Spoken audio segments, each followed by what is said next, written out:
آسماں پر رمضان کا ہے چمکا، آؤ کرے عبادت رمضان کے دنوں میں۔ السلام علیکم ورحمۃ اللہ وبرکاتہ۔ نحمدہ ونصلی علی رسولہ الکریم، اما بعد۔ ناظرین کرام، گزشتہ ایپیسوڈ میں نے چند چیزوں کو بیان کیا تھا جن سے روزہ ٹوٹ جاتا ہے اور کفارہ واجب نہیں ہوتا ہے۔ آج ہم اور دیگر چند چیزوں کو بتانے جا رہے ہیں جن سے روزہ ٹوٹ جاتا ہے لیکن کفارہ واجب نہیں ہوتا ہے۔ روزہ دار نے اپنے دانت کے اندر پھنسی ہوئی چیز کو اپنے منہ سے نکالے بغیر کھا لیا اور دانت میں پھنسی ہوئی چیز چنا کی مقدار یا اس سے زیادہ ہے تو اس کا روزہ ٹوٹ گیا۔ اگر چنا کی مقدار سے کم ہے تو روزہ نہیں ٹوٹے گا، لیکن اگر روزہ دار نے اپنے دانت کے اندر پھنسی ہوئی چیز کو اپنے منہ کے باہر نکال کر کھایا اور وہ چنا کی مقدار یا چنا کی مقدار سے زیادہ ہے تو اس صورت میں اس پر کفارہ واجب ہے، اور اگر چنا کی مقدار سے کم ہے تو کفارہ واجب نہیں ہے اور اس کا روزہ ٹوٹ جائے گا۔ روزہ دار نے گیہوں کے دانہ کو اس قدر منہ میں چبایا کہ وہ دانہ مزمحل یعنی ختم ہو گیا، اس کا وجود باقی نہیں رہا، پھر جو تھوک تھا اس کو نگل گیا، تو اسی صورت میں جو ہے قضا واجب ہے، کفارہ واجب نہیں ہے۔ روزہ دار نے دوسرے کے چبائے ہوئے لقمہ کو نگل لیا تو اس کا روزہ ٹوٹ گیا، روزے کی قضا واجب ہے، کفارہ واجب نہیں ہے۔ روزہ دار سحری کر رہا تھا کہ صبح صادق طلوع ہو گیا، یعنی سحری کا وقت ختم ہو گیا، اس کے منہ میں لقمہ بچا ہوا ہے، اس نے وہ لقمہ روزہ کے یاد رہتے ہوئے نگل لیا تو اس پر روزہ کی قضا ہے اور کفارہ بھی واجب ہے۔ اگر لقمہ کو منہ سے نکال لیا پھر اس لقمہ کو نگل گیا تو صحیح قول کے بنا پر کفارہ واجب نہیں ہے۔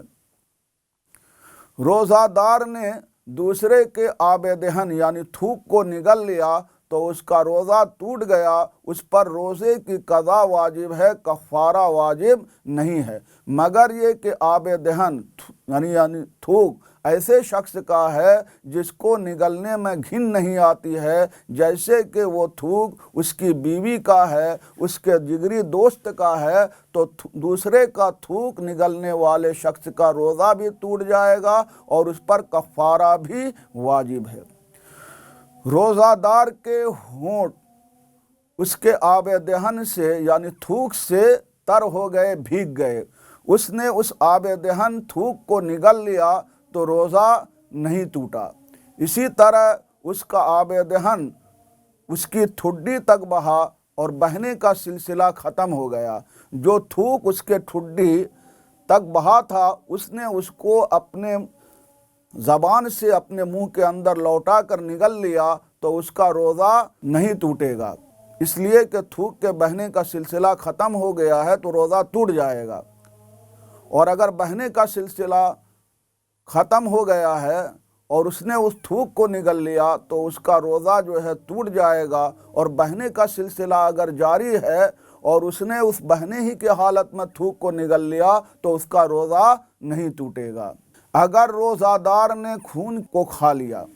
خون کا کھانا تو حرام ہے، لیکن اگر روزہ دار نے خون کھا لیا تو ظاہر الروایہ کے مطابق اس کا روزہ ٹوٹ جائے گا اور کفارہ واجب نہیں ہے، اس لیے کہ خون ان چیزوں میں سے ہے جن سے گھن آتی ہے۔ اگر روزہ دار کے منہ کے اندر خون نکلا اور حلق کے اندر چلا گیا، اگر خون غالب ہے تو اس کا روزہ ٹوٹ گیا،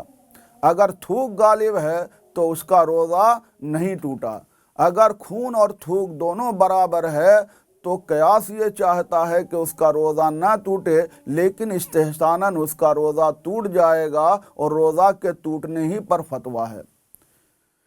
جس چیز کو کھانا مقصود نہیں ہوتا ہے اور حلق کے نیچے اس کے جانے سے بچنا ممکن نہیں ہے، جیسے مکھی،